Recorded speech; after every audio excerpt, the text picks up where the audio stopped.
नमस्कार दोस्तों, wisdom wave helps YouTube channel पर आपका स्वागत है।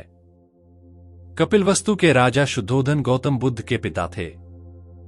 यह कहानी गौतम बुद्ध के जन्म से पहले की है। राजा शुद्धोधन के कोई संतान नहीं थी, जिससे वह अत्यंत चिंतित रहते थे कि उनका कोई उत्तराधिकारी नहीं है। अपने गहरे पुत्र प्राप्ति की इच्छा के बावजूद उन्होंने 2 विवाह किए थे। उनकी दूसरी रानी का नाम महामाया था और पहली रानी का नाम प्रजापति था। समय बीतते बीतते राजा शुद्धोधन मध्य आयु से वृद्धावस्था की ओर बढ़ने लगे। धार्मिक अनुष्ठान, देवताओं की पूजा और दान पुण्य करने के बावजूद उन्हें संतान सुख नहीं मिला। समय के साथ राजा की आशा कम होती गई। ऐसा लगता था जैसे भाग्य के देवता उनसे नाराज हैं, क्योंकि उनकी भक्ति और समर्पण का कोई फल नहीं मिल रहा था।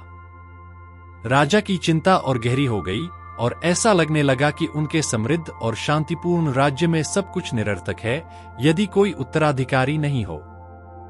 यह चिंता रानी महामाया और रानी प्रजापति की भी थी और ऐसा लग रहा था कि कोई समाधान उपलब्ध नहीं है। एक रात रानी महामाया अपने बिस्तर पर लेटिन और अपने प्रिय देती का स्मरण कर रही थीं। जैसे ही वह सो गईं, विभिन्न सुखद सपने उनके सामने आने लगे। पूरी रात सपनों की धारा जारी रही, जो उन्हें आनंदित अनुभव देते हुए समाप्त हो जाती थी। रात के अंतिम प्रहर में रानी महामाया ने देखा कि 4 चमकते यक्ष उनके पास आए। उन्होंने आदरपूर्वक उन्हें प्रणाम किया और उन्हें धीरे से उठाकर एक वातावरण में ले गए जो मनमोहक सुगंध से भरा हुआ था। उन्होंने रानी महामाया को एक भव्य पर्वत की चोटी पर ले जाकर एक सुंदर आसन पर बैठाया। इस आसन पर बैठकर उन्होंने गहरा आध्यात्मिक आनंद अनुभव किया।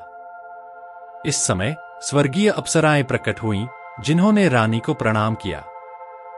एक अप्सरा ने कहा कि अब स्नान का समय आ गया है और रानी से अनुरोध किया कि वह उनके साथ चले। रानी महामाया ने स्वीकार कर लिया और अप्सराएं उन्हें एक सुंदर कमलभरे सरोवर के पास ले गईं। अप्सराओं ने रानी को सरोवर के मध्य में खड़ा किया और स्नान कराया। सरोवर का जल रानी की त्वचा को सोने की तरह चमकदार बना दिया और उनका रूप अप्सराओं जैसा सुंदर हो गया। स्नान के बाद उनका शरीर युवा और ताजगी से भरपूर लगने लगा, जैसे उनकी जवानी लौट आई हो।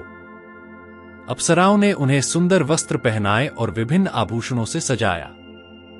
इसके बाद उन्होंने रानी को एक भव्य कक्ष में ले जाकर उनका स्वागत किया। एक अप्सरा ने दिव्य भोजन की थाली प्रस्तुत की और भोजन इतना स्वादिष्ट था कि यह रानी को अत्यधिक खुशी दे गया। भोजन के बाद अप्सराएं रानी को एक सुंदर सजाए हुए कक्ष में ले गईं, जहां उन्होंने फूलों से सजी हुई बिस्तर पर विश्राम किया। वहां उन्होंने एक सोने के हाथी को अपने पास आते देखा और एक छोटा हाथी भी दिखाई दिया। छोटा हाथी रानी के दाहिने पक्ष पर कमल से स्पर्श किया और फिर छोटा होता गया, अंततः रानी के गर्भ में समा गया। रानी महामाया इस दृश्य से डर गईं और आश्चर्यचकित हो गईं। जब वह जागीं, राज्य के ज्योतिषियों ने उनके सपने की व्याख्या की और घोषणा की कि वह जल्द ही एक पुत्र को जन्म देंगी जो एक महान आशीर्वाद होगा। इस घोषणा की खुशी राजा, रानी और पूरे राज्य के लिए असीम थी।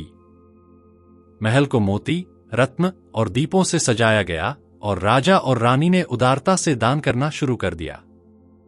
उस समय की प्रथा के अनुसार रानी महामाया को अपने माता पिता के घर में पहले बच्चे को जन्म देने के लिए भेजा गया, क्योंकि यह अत्यंत शुभ माना जाता था। उनके लिए एक भव्य रथ फूलों और रत्नों से सजाया गया और वह अपनी परिचारिकाओं और सहायिकाओं के साथ अपने माता पिता के घर की ओर यात्रा करने लगीं। जैसे ही रथ मणिनगर के निकट पहुंचा, रानी महामाया को गंभीर प्रसव पीड़ा होने लगी। परिचारिकाओं की सलाह पर रथ को लुंबिनी वन में एक उपयुक्त स्थान पर रोका गया। वैशाख मास की पूर्णिमा की रात आकाश में चमकदार चांद था और लुंबिनी वन चांदनी में चमक रहा था। यह रात, जिसने सदियों से इस महान घटना का इंतजार किया था, अंततः आ रही थी। लगभग 564 वर्ष पूर्व, आज से लगभग 2500 वर्षों पहले, रानी महामाया प्रसव पीड़ा से संघर्ष करती हुई लुंबिनी वन में एक पुष्पों से सजे पेड़ के नीचे विश्राम कर रही थीं और उनकी सहायिकाएं उनकी देखभाल कर रही थीं। उचित समय पर उन्होंने एक स्वस्थ और सुंदर पुत्र को जन्म दिया। जन्म की सूचना तुरंत कपिलवस्तु भेजी गई, जहां राजा शुद्धोधन और रानी प्रजापति खुशी से अभिभूत हो गए। राजमहल को मोती, रत्न और दीपों से सजाया गया। राजा शुद्धोधन और रानी प्रजापति ने अपने पुत्र की खुशी में दीनहीन और ब्राह्मणों को उदारता से दान दिया। उन्होंने रानी महामाया और नवजात शिशु को कपिलवस्तु बुलाया और उनका गर्मजोशी से स्वागत किया गया। एक दिन ऋषि आशित दरबार में आए। राजा शुद्धोधन ने उनका सम्मान किया और नवजात शिशु को आशीर्वाद देने का अनुरोध किया। ऋषि आशित ने कहा कि इस बालक का भविष्य बहुत उज्जवल दिखता है और यह शाही वंश को महान सम्मान दिलाएगा और पूरे संसार के लिए लाभकारी होगा। यह कहकर ऋषि आशित ने बच्चे के सिर पर हाथ रखा और उसे आशीर्वाद